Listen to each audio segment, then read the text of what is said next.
इस खित्ते आजमगढ़ पे मगर फैजाने तजल्ली है अक्सर, जो जर्रा यहाँ से उठता है वो नैयर आजम होता है। मैं समझता हूँ कि आजमगढ़ मुझे इस बात का गर्व है कि आजमगढ़ एक सेक्युलरिज्म का एक बहुत बड़ी जगह है। इतना कुछ कितनी आंधी चली लेकिन आजमगढ़ के लोगों ने कहीं दस्तमत नहीं किया। और जो उम्मीद थी श्री मुलायम सिंह यादव जी को, अखिलेश यादव जी को आजमगढ़ से, वो उस पर पूरे आजमगढ़ वाले उतरे, जिसका हम शुक्रिया पैदा करते हैं, एहसान भी मानते हैं। अब फिर आया इलेक्शन, बाई इलेक्शन, मुझे लगता है कोई जरूरत नहीं उस काम करने का। आजमगढ़ के लोग 101% समाजवादी पार्टी को ही वोट देंगे। बहुजन समाज पार्टी के प्रत्याशी साहब अब्दुल का कहना है कि समाजवादी पार्टी अब प्रधानी का भी चुनाव नहीं जीतेगी। 2014 के चुनाव में मुलायम सिंह को बूथ करके उनके जिताया गया, इस बार असंभव है। तीसरे नंबर पर एक बेचारा क्या करेगा? बोल के लोग बचा कर सकते हैं। इसने बेचारे ने बड़ी मेहनत किया, बहन जी ऐसी हैं, पैसे मांगती हैं, मैं जाने क्या करती है, बहन जी में थूका उसने। फिर गाँव भागा, MIM को बहुत बड़ी पार्टी बनाया, समाजवादी को हरा दूंगा, ये कर दूंगा, क्या पाया? थूका उसके मुंह में आया। अब कोई जगह नहीं बची, फिर वापस गया उसी में। थूक के चाटने वाले लोग जो अपने नेता के बारे में इतनी बुराई करें, शर्म आना चाहिए कि उसी की गोदी में जाकर फिर बैठे। और मैं समझता हूँ कि आजमगढ़ में अब BSP का कुछ बचा नहीं है। वो अगर पैसे की बदौलत, भाषण की बदौलत ये जितनी बातें करना चाहें कर लें, लेकिन इंशाअल्लाह हमें पूरी उम्मीद है कि पूरी संख्या से समाजवादी पार्टी चुन कर आएगी। बोलने तो कोई बोलता है, जिसको 5 वोट मिलता है वो भी बोलता है मैं जीत रहा हूँ।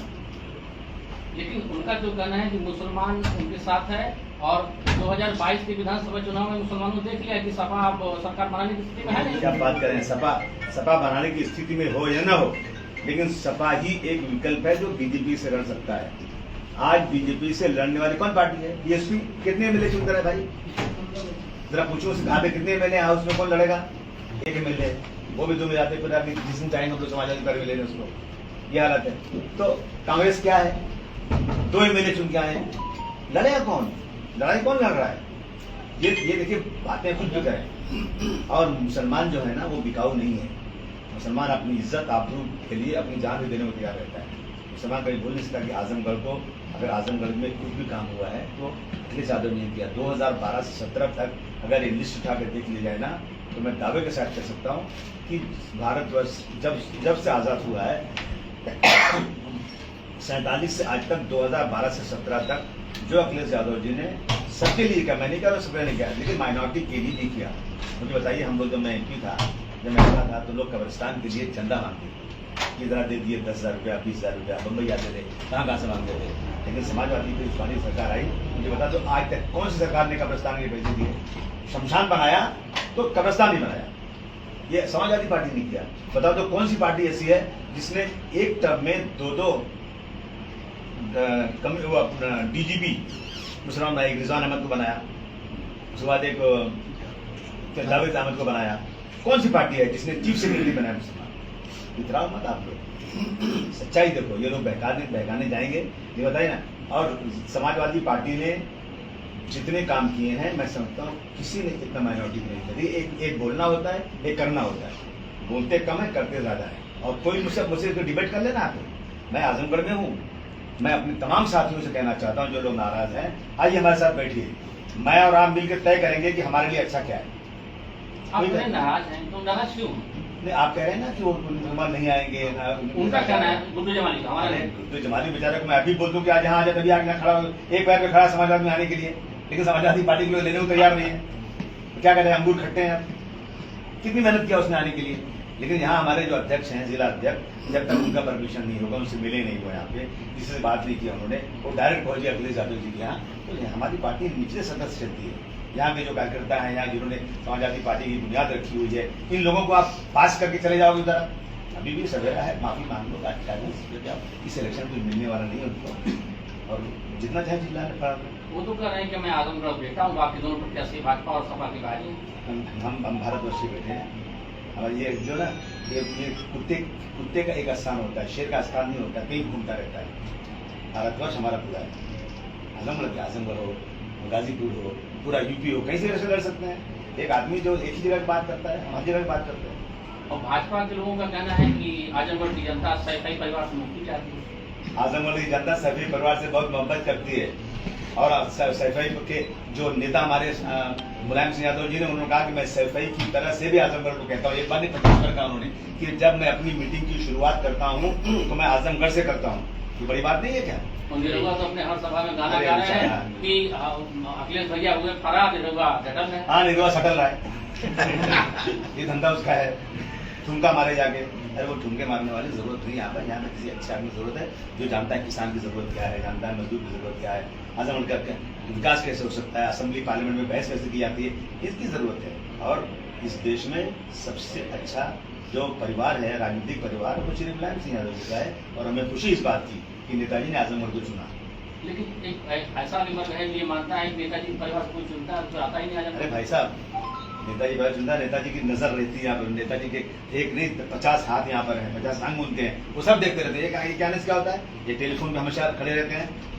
मैं हमेशा देखता हूँ, जब कोई जरूरत पड़ती है आजमगढ़ के लिए फटाफट है। अभी यहाँ टिफलू खड़े हैं, जब कुछ हो गया था, उन्होंने एक छोटे कार्यकर्ता को फोन किया, उन्होंने पता लगाया क्या हो रहा है और तुरंत उसके ऊपर एक्शन लिया। मैं मुंबई में बैठा रहता हूँ, आजमगढ़ कुछ हो जाए एक फोन करता हूँ, ये एसपी को ट्रांसफर करो, ये पुलिस वाला सही नहीं कर रहा है। अखिलेश यादव जी और नेताजी तुरंत आजमगढ़ के लिए, उनका दिल धड़कता है और तुरंत एक्शन लेते हैं। ये सिर्फ जबानी बात नहीं है, जो लोग कहते हैं वो मेरे सामने यहाँ बैठे मेरे सामने, मैं उनको साबित कर दूंगा और मुझे पूर्व भी देंगे, साबित हो जाएगा तो मेरे साथी आएंगे वो, और समाजवादी पार्टी का ही गुण गाएंगे।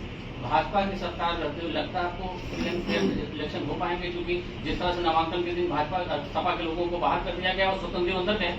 हाँ, ये तो हो रहा है, ये तो बहुत ज्यादा हो रहा है। ये तो बहुत सही है कि भाजपा ने सारे जितने भी डिपार्टमेंट हैं, पुलिस हो, ईडी हो, इनकम टैक्स हो, उनके अफसर हों, सबको उन्होंने डरा धमका के, और कहीं जजेज जो सुनते नहीं है उनको किसी तरह से, अब मैं क्या बोलूँ, यहाँ तो बोलना बड़ा खतरनाक चीज़ें हैं, उनको अपने कब्जे में करके जो कर रहे हैं ना, वो मैं समझता हूँ कि डेमोक्रेसी के लिए सबसे जो है ना, सबसे खराब चीज़ ये है।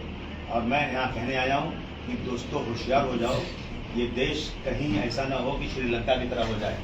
और ये श्रीलंका की तरफ हम बढ़ रहे हैं, कर्जदार हम लोग इतने हो गए, हम सब चीज़ें बेच रहे हैं, कर्ज पूरा नहीं कर पा रहे। अभी तो क्या श्रीलंका ने, और श्रीलंका खत्म हो गया।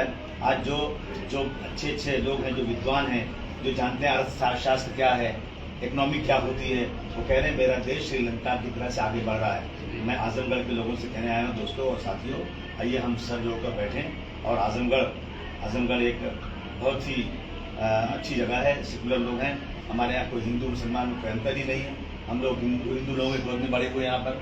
तो आजमगढ़ शुरुआत करेगा इंशाअल्लाह, और इस उत्तर प्रदेश को आगे बढ़ाने में सबसे आगे इंशाअल्लाह आजमगढ़ आएगा। प्रदेश के जिलों में जो लगातार हिंसा हो रही है, क्या मानते हैं, क्या फेवर है? ये फेवर है ना, देखिए ना, ऐसा है ना कि प्रधानमंत्री जी के खिलाफ अगर किसी ने एक लफ्ज़ शब्द बोल दिया, उनको उठा के जेल भी दिया जाता है। पैगम्बर इस्लाम के बारे में अगर कोई गलत बोलता है, पैगम्बर इस्लाम सिर्फ हिंदुस्तानी मुसलमानों का नहीं है, पूरी दुनिया के मुसलमानों का है, पूरी दुनिया के मुसलमान विरोधित है। तो कम से कम जो जिन लोगों ने ऐसी बात है, वो उनको उठा के जेल भेज देना चाहिए। जब प्रधानमंत्री जी के बोलने पर जेल भेज दिया जाता है, तो रसूल अल्लाह के बोलने पर जेल क्यों नहीं भेज दिया जाता? और आप देख रहे हैं कि अरब कंट्रीज के लोग किस तरह बातें कर रहे हैं। हम इस देश के रहने वाले, हमारा हक ज़्यादा है, उन कंट्रीज से बोलने के पहले हम बोल रहे हैं, हमारी बात सुन लीजिए, उसको जेल भेज दीजिए और देश का लॉ एंड ऑर्डर संभाल लीजिए। और मैं आज से नहीं, मैं कितने सालों से बोल रहा हूँ कि देश में जितने दंगे हो रहे हैं ना, धार्मिक हो रहे हैं। क्यों? ये देश धार्मिक है, लोग धर्म के लिए अपनी जान देने को तैयार होते हैं, चाहे हिंदू हो या मुसलमान हो। मैंने देखा था कि छत्रपति शिवाजी महाराज की माँ के नाम जेम्स लिंड ने एक नावल लिखा, वो नावल पूना के उसमें लाइब्रेरी में रखी गई, हमारे मराठी भाइयों ने पूरी लाइब्रेरी जला दिया। और उसके बाद वहाँ के होम मिनिस्टर ने कहा कि मैं जेम्स लिंड को अमेरिका से लाऊंगा, मुकदमा चलाऊंगा। लॉ एंड ऑर्डर बहुत खराब हो गया। बाला साहब ठाकरे की पत्नी की एक मूर्ति बनी थी शिवाजी पार्क में, उसके मुंह पे कहीं काली काली लग गया, तो उनको लगा किसी ने गाली होता है, हालांकि कोई फुटबॉल खेलता रहा, कुछ लग गया जाए वहाँ पर, पूरा महाराष्ट्र में गालियां जला देंगे, दुकानें बंद कर देंगे। ये तो रसूलुल्लाह की बात है। हम कह रहे हैं कि एक कानून ऐसा बना दीजिए कि कोई भी किसी के धर्म के खिलाफ, वेद हो, देवी देवता हो, मंदिर हो, मस्जिद हो, रसूलुल्लाह हो, पैगंबर हो, कोई या डॉक्टर भीमराव अम्बेडकर हो या गांधी जी हो या मौलाना अबुल कलाम आजाद हो, ऐसे लोग जिनको लोग मानते हैं, उनके खिलाफ कोई अगर एक लफ्ज भी अपमानित बोलता है ना, तो उसे यूएपीए जैसे कानून में बंद कर दो, 5 साल तक जमानत ना होने पाए, ताकि किसी की हिम्मत न पड़े।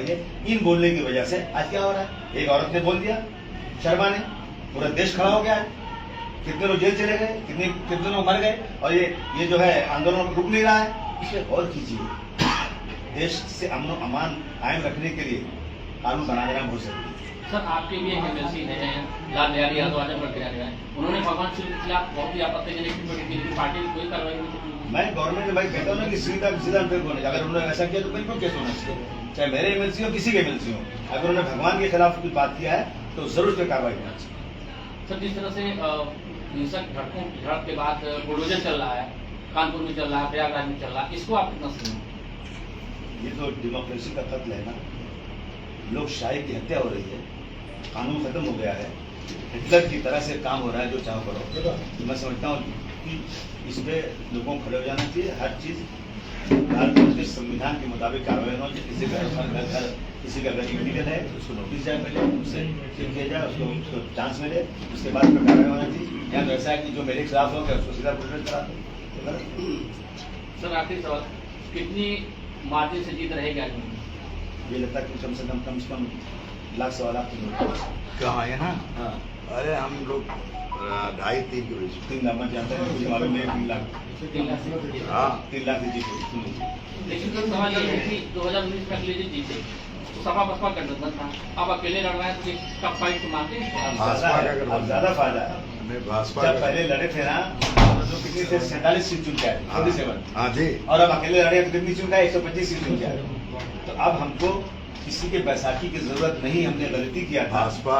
भाजपा से हमारा गठबंधन है, भाजपा है, जनवादी पार्टी हमारा गठबंधन था ही है ना। और क्या गलती किया था, सारे देश में ये एक र्यूमर थी कि समाजवादी पार्टी बीएसपी कांग्रेस में जाएगी तो हम लोग स्वीप कर जाएंगे। अखिलेश जी ने बहुत अपमान बर्दाश्त किया, जो कुछ कहा सुश्री मायावती जी ने सब मान लिया, अच्छी अच्छी सीटें भी दे दिया, लेकिन जनता ने उसे स्वीकारा नहीं। अब हम अकेले लड़े, हमारे पास कुछ हमारे भाजपा है, वो प्रकाश राजभर है, संजय चौहान है, स्वामी प्रसाद मौर्य है, ये सब पार्टियां हमारे साथ हैं। हमें उम्मीद है कि जरूर हमारा गठबंधन इस समय उससे मजबूत है।